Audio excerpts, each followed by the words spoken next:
高铁，许多人都坐过，但是环形高铁你坐过吗？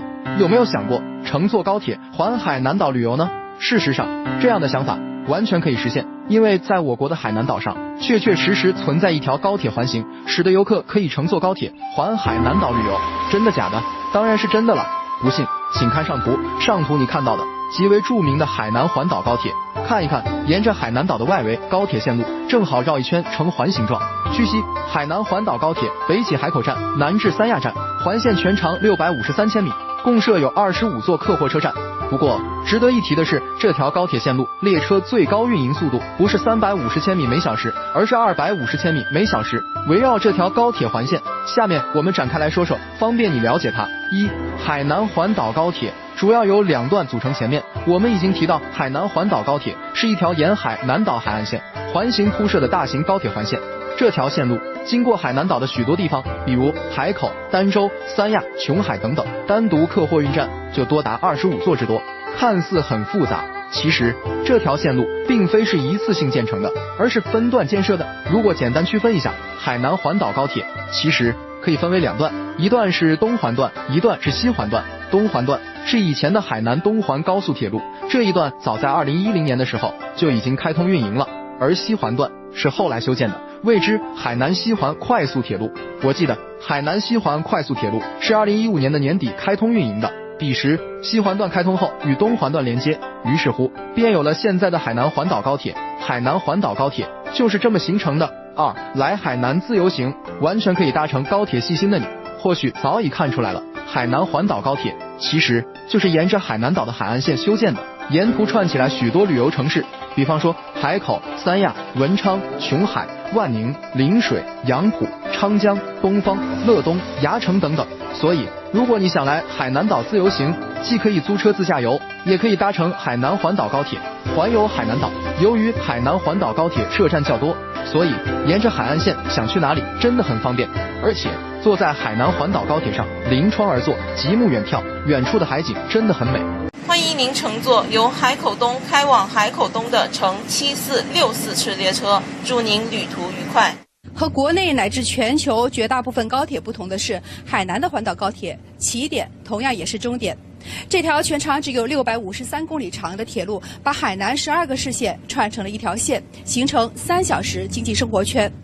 海南的美远不止于三亚和海口，坐上环岛高铁，尝试独特的玩法，正在成为更多游客的选择。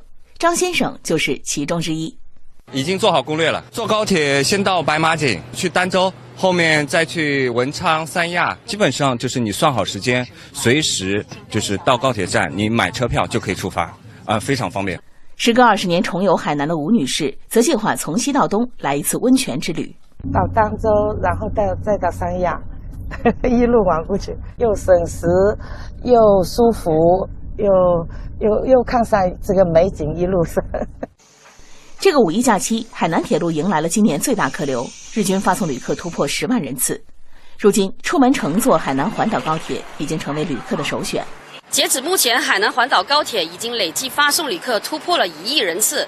特别是有了我们验检合一、电子客票、候补购票这便民措施的加持，更加契合了铁路加旅游时代发展的需求。迅捷的交通也盘活了海南西部原生态的旅游资源，一些藏在深山中的景区成为了游客们的新宠。距离高铁站仅10分钟车程的东方式花梨谷是海南占地面积最大的景区，也是全球种植面积最大的黄花梨基地。每年的5一前后，正是采摘花梨茶叶的好时节。你要像这样啊？往外拉。对。哦，这样子。好多它们。花梨树是见过，但是采摘这个花梨嫩叶来做茶是第一次。炒出的茶叶有自己的辛苦的这种劳作，还是有成就感的嘛。有的游客甚至在这里嗅到了商机，比如楚先生就在景区里开启了帐篷营地。最近他还特地跑了一趟山东，把眼下最热门的淄博烧烤搬到了这里。一个是淄博的感觉，第二淄博的味道，第三个呢，所有的这个原材料啊、烤炉啊，所有的都是淄博的，不用到淄博一样能吃到淄博烧烤。主打靠山吃山生态牌的景区正在成为海南旅游的新风向，市场热度怎么样，游客量说了算。流量呢是好于预期的，客房呢也是比较紧张，基本上入住率已经达到了80%，比往年的数据都有很大的提升。这个五一假期，同样位于海南西部的儋州市海花岛游人如织。负责度假区市场推广的胡永新已经将视野投向了全球，因为从4月份开始，这里已经先后接待了16个入境旅游团队。五一之后呢，我们会去新加坡去推介。我们计划是6月20号左右会去俄罗斯，会做一场专场的海花岛的一个推介。暑期马上到临，针对这个国内的研学的市场呢，我们也会加大这个力度。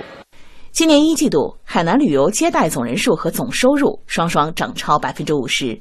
如何让春节后的旅游淡季继续飘红，吸引更多回头客，成为了海南文旅部门正在思考的问题。比如说，我通过一场旅行，我可以治愈我自己，我可以获得更多的知识那我们可能就需要从这个游客的需求层次出发，指导我们的乡村旅游点景区景点，去有一些更适合游客的这样一些业态的开发和提升。跟我们西部的7个县就互相利用我们的旅游资源和我们举办的一些活动来交流，促进我们品牌的推介、客流量的引进。得天独厚的生态环境是海南最核心的竞争力，环岛高铁则把全岛串成了一个大景区。复苏的旅游市场在这个五一持续绽放。东方卫视记者福雅、王泽斌海南报道。